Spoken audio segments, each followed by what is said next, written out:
In January 1984, Iran's Revolutionary Guard commanders faced an impossible equation. For 18 months, they had thrown waves of infantry against Basra's approaches, only to watch them die in the wire and minefields of Fish Lake, a deliberately flooded killing ground east of the city where Iraq had poured high-voltage cables into the water and strung floating mines across every approach. The flat desert terrain gave Iraqi gunners perfect fields of fire. Frontal assault had become suicide, so Iran turned to the one place Iraqi armor couldn't follow, the Hawizeh Marshes. The logic was brutal, but sound. The marshes, a sprawling wetland of reeds and open water straddling the border, would swallow Iraqi tanks whole. Artillery shells would sink into mud and water before detonating, their blast absorbed by the marsh itself. The waist-deep channels and dense reed walls, sometimes 3 meters high, would blind Iraqi forward observers and turn their technological superiority into a liability. Iranian light infantry, ferried across the water in speedboats and armed with little more than G3 rifles and RPG-7s, could slip through the reeds like ghosts, bypassing the fortified lines that had cost them tens of thousands of lives. The prize made the gamble worth it. The Majnoon oil fields sitting on 13 billion barrels of crude. In a war bankrupting both nations, Majnoon's potential output, 250,000 barrels per day at full capacity, could fund Iran's entire war effort. More immediately, capturing the islands would put Revolutionary Guard commandos within striking distance of the Baghdad-Basra Highway, Iraq's main supply artery to the southern front. On February 24, 1984, thousands of IRGC fighters and Basij volunteers climbed into speedboats and pushed off into the freezing marsh water.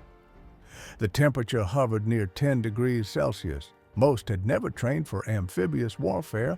They were heading into what would become one of history's most horrific and forgotten battlefields. The speedboats carrying Iranian fighters pushed through a world that had been inhabited for 5,000 years. The marsh Arabs, the Majnoon, knew every channel of this labyrinth. Their ancestors had built civilizations here when Ur and Uruk were young cities. In 1984, roughly 500,000 Majnoon still lived in villages scattered across the wetlands, their entire culture constructed from the towering kasab reeds that grew 25 feet high in the deeper water. Their homes rose on artificial islands of compacted mud and rushes, platforms built layer by layer over generations. A family dwelling took 3 days to build. Bundles of 10-meter reeds planted in 2 rows, bent across under tension, lashed together with palm fiber to form parabolic arches. No nails, no wood, just reeds and rope and 5 millennia of accumulated knowledge. Light filtered through lattice walls in golden stripes. Inside, the smell of coffee mixed with wood, smoke, and the brackish scent of marsh water. At dawn, you heard the slap of water buffalo hooves in mud, the splash as the great black animals submerged to their shoulders, only their horns visible above the surface. The Majnoon moved through this world in narrow mashuf canoes, poling through channels they had memorized since childhood. They knew which routes stayed navigable when summer evaporation dropped water levels from waist-deep to knee-deep. They knew where the bottom turned to sucking mud, where hidden channels cut through seemingly impenetrable reed walls, where seasonal floods submerged the causeways. Both armies wanted that knowledge. Iraqi security forces had already begun appearing in villages near the Iranian border, ordering families to leave within hours. burning reed houses to ash and smoke. Earthen dikes were rising along the frontier, military engineers calling them security lines. And men of fighting age were being summoned, told to guide army units through the reeds or face imprisonment. The Majnoon found themselves conscripted into a war that was turning their 5,000-year-old world into a battlefield. The guides who knew those channels now led columns of young soldiers into water that would kill them. Within days, the men learned that the marshes themselves were the first enemy. Water depth varied wildly, knee-deep one moment, over 2 meters the next, swallowing anyone who stepped off the submerged paths the Majnoon had warned about. Iraqi engineers had done worse. They ran live electrical cables through sections of the marsh near Fish Lake, east of Basra. The current killed silently. Iranian troops waiting in the dark would simply stop moving, their bodies floating face down by morning. Iraqi state television later broadcast footage of the electrocuted dead, corpses pale and swollen, drifting among the reeds. Visibility in the reed beds was measured in arm's lengths. The kasab, giant reeds, grew so densely that men could pass within meters of each other and never know it. Ambushes happened at distances where you could see the expression on a man's face before he fired. Artillery was nearly useless. Shells plunged into soft mud and water, their explosions muffled, shrapnel absorbed by the reeds. But that same cover trapped the wounded. A man hit in the leg or abdomen in waist-deep water had minutes, not hours. Evacuation required small boats navigating narrow channels under artillery and helicopter fire. Iranian forces used speedboats and makeshift rafts, but many wounded drowned before they could be loaded, slipping under the surface, weighted by gear and blood loss. The Majnoon boatmen, conscripted as stretcher-bearers, paddled through the night, following channels only they could see, while Iraqi Mi-25 Hinds hunted by searchlight and thermal sight. Field hospitals were established on whatever dry ground could be found, low islands, artificial platforms, the edges of drained canals, blood supplies and medicine moved by boat. Surgeons worked under camouflage netting, the smell of marsh water mixing with disinfectant and gangrene. And in the warm, bacteria-rich shallows, the dead began to decompose within days. The dead floating in the reeds were only part of the horror. Iraq was fighting the environment itself, turning water and vegetation into weapons. Robert Fisk stood on the marsh edge and watched Commander Al-Fakhri orchestrate something he would never forget. The Iraqi officer had brought huge tanker trucks down to the waterline, their diesel engines roaring as pumps forced thousands of liters of fuel across the surface of the Hawizeh Marsh. The oily sheen spread through the reeds, riding the gentle current, coating everything it touched. Then Al-Fakhri's artillery crews opened fire. The shells arced overhead and slammed into the fuel-soaked water. The ignition was instantaneous. Fisk later described it simply, "The biggest fire I've seen in my life." Flames raced across the water surface, following the fuel layer through channels and reed beds. The fire roared with a sound like continuous thunder, consuming oxygen so fast that the air itself seemed to pull toward the inferno.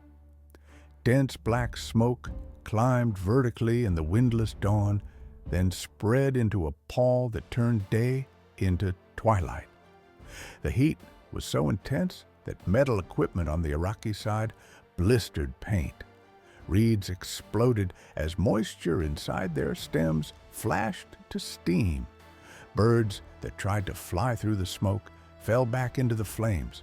Al-Fakhri's own assessment was clinical.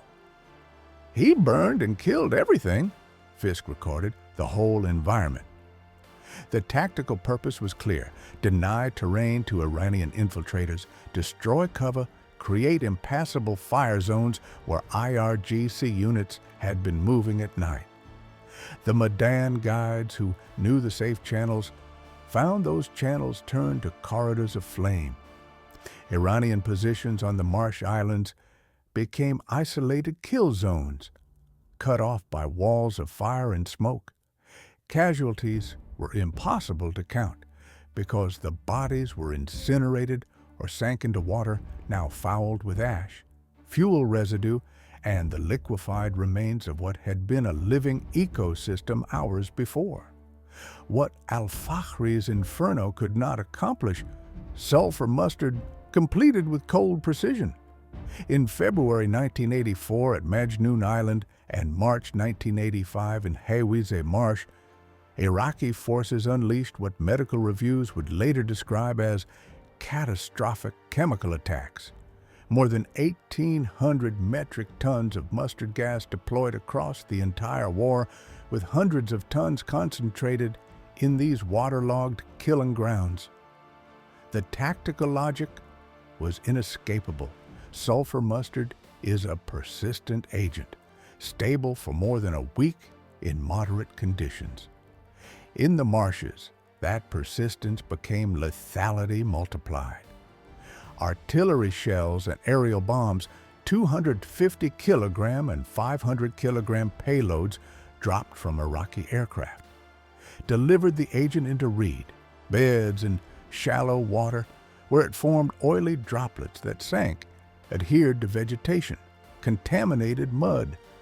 The reeds themselves became weapons. Brushing against a contaminated stalk meant hours of skin contact. Wading through water laced with mustard meant the agent soaking into boots, trousers, the fabric clinging wet against groins and armpits, where burns would bloom 2 to 24 hours later.